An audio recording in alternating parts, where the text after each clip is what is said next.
Real World Redneck Podcast. Redneck hacks that'll make you laugh. Practical outdoor tips and stories to inform and entertain you. All right. Real World Redneck here. Episode 13. Today's episode is going to be about sauerkraut. How to make a simple recipe of that. Why should we bother with that? Well, I'm going to take you back to the pharmacy world for just a second. You guys know what the number one prescription medicine is that we dispense across the country? It's omeprazole, stomach medicine, acid blocker. We have a heartburn epidemic.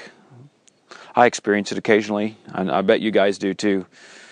One of the reasons for that is our diet, our sad diet, standard American diet. Fast food, highly processed food, and it's tearing up our stomachs. I think you guys can probably relate to that. You know what our grandparents almost universally did that we don't do? They fermented stuff. They had fermented foods like sauerkraut and other things. And that actually confers protection on your stomach and helps with digestion. Fermented foods, they're very healthy for you. They've got probiotics in them, antibiotics, antioxidants, not antibiotics. But those live bacteria are important to our gut health. And a simple way that you can help with your digestion, easiest place to start, you can come to my pharmacy and buy probiotics if you want to. I'll sell you a bottle. But you don't have to. Make some sauerkraut. Now before you turn up your nose, I know it doesn't sound good, but have you actually tried it? I bet a lot of you have never even tried it. Give this recipe a try. It's very simple. And see if it doesn't help with your digestion. It has me. It has helped me, and I'm going to try to do more of what Grandma and Grandpa did and ferment some of my own foods. Kind of just goes with the outdoor gardening thing. It's something to add to what you want to do. But first, what did I forget in episode 12? Episode 12 talked about Jerusalem artichokes.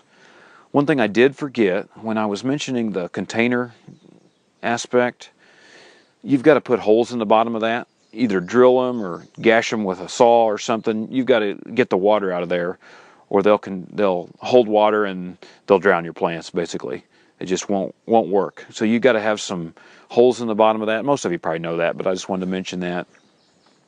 Also, you can put some gravel in the bottom. That helps with the water drainage. Just put an inch or two of gravel in the bottom of your container, and then add your soil, add your tubers, and you can grow your artichokes in a container if you want to. Keep them contained with the container so that they don't get out of control and become invasive for you. So that was episode 12. Check that out. Also, I told you in episode 12 that my episodes aren't highly produced. I may be pushing the envelope a little on that on today's episode because I'm outside recording this on my phone. I was moving a deer stand today, getting it set up. I know it's just spring and hunting season is months away. But I actually like to set my stands up in the off season so that I'm not tromping around the weekend before I get ready to hunt. Get them all set up, get some trimming done. When it's real greenness it's going to get, brushiest it's going to get. If you cut your shooting lanes now, you know you're going to be clear by the time hunting season rolls around and some of the leaves fall off.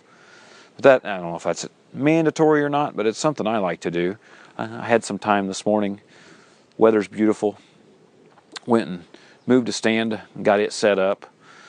And I'm just sitting here in the outdoors relaxing, and I thought, what the heck? I'm going to try it and see. Now, if the wind is too blowing in the background, and I'll cut this out if the quality is not good. I want the quality to be good. I don't care if it's great. I want it to be realistic. But I think it's kind of appropriate for this podcast, a podcast about the outdoors and adventures outside, to actually record the thing outside. So you might hear some birds chirping in the background. I hope you do. Hope it adds to the experience. But anyway, this is going to be episode 13, and it's going to be about sauerkraut.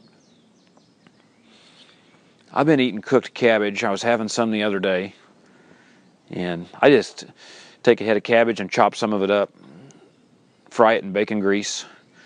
I was having that, and I've also gotten into this kombucha, and I learned about this from just dabbling in the ketogenic stuff that I've talked to you a little bit about, which is a higher fat content in your diet, cutting out more of the processed foods, restricting your carbs, having a whole lot less carbohydrates. And the carbs that you do have are more your greens.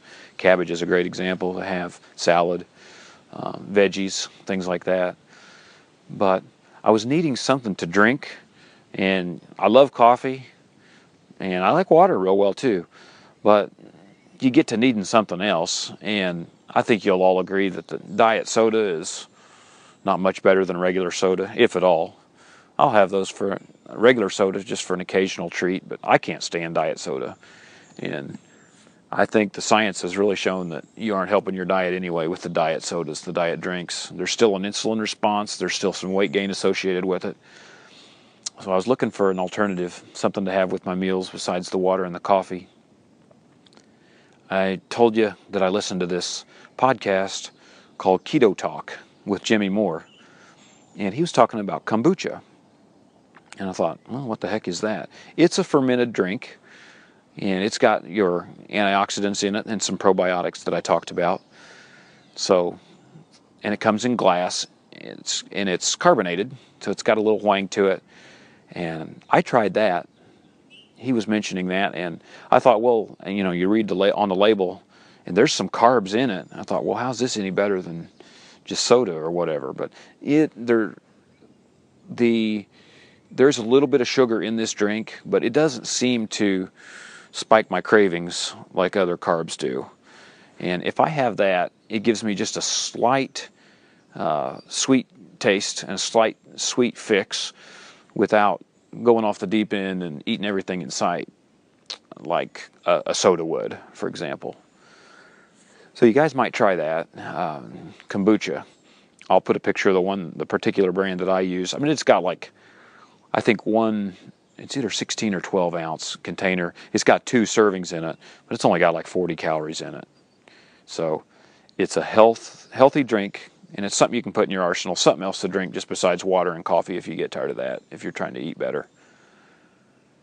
So I was having that and that cooked cabbage the other day, and I thought, well, what the heck? Why don't I just cut out the middleman? I should just be having sauerkraut right now, and I'd be having all that combined. I'd be getting my digestion benefits and be getting that all in one serving. So I decided to make some. So I put out there on the Facebook group, ask for you guys' recipes. Thanks to Joan and Denny for submitting your recipes. That's what we're going to use. It's kind of a combination of those two. And all you basically have to do is get you a head of cabbage, chop it up real fine. What I used for this was kind of an experiment. I just made 1 jar of it. Depending on the size of your cabbage, a head of cabbage, make a couple jars, maybe 3. I think I used about half of the head for this 1 jar just because I was experimenting with it.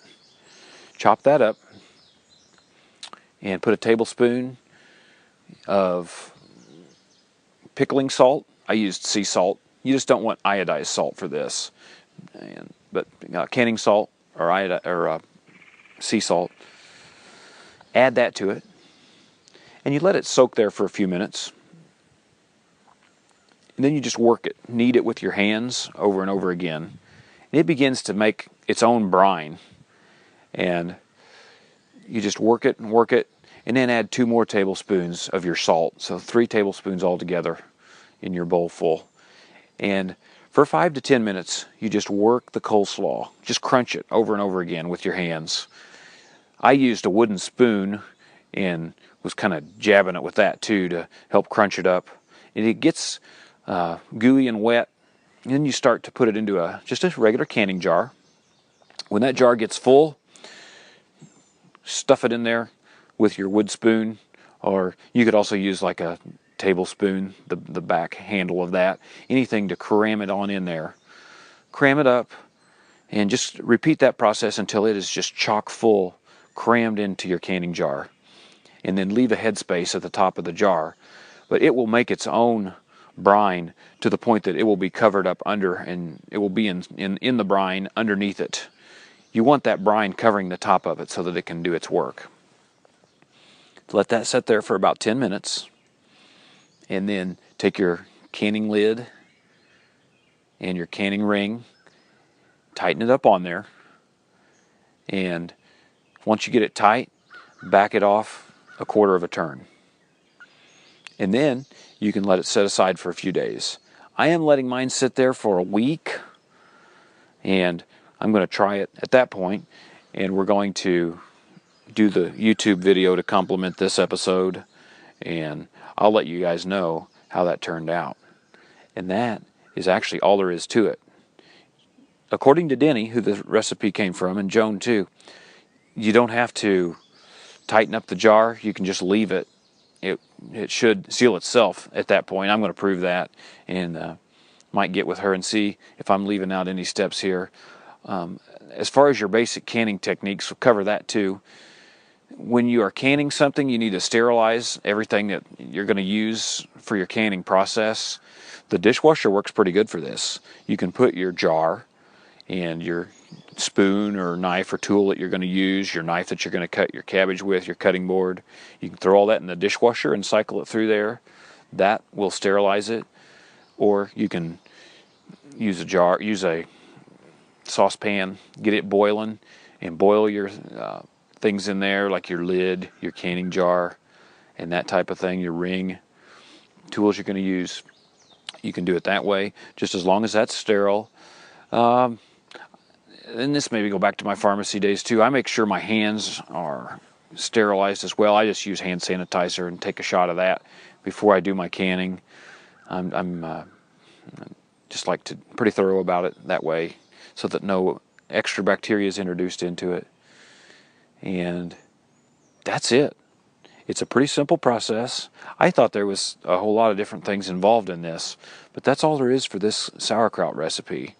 So I think that's enough to chew on for today.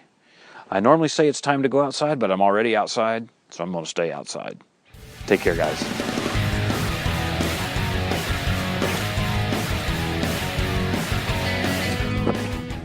Real World Redneck Podcast. Redneck hacks that'll make you laugh. Practical outdoor tips and stories to inform and entertain you.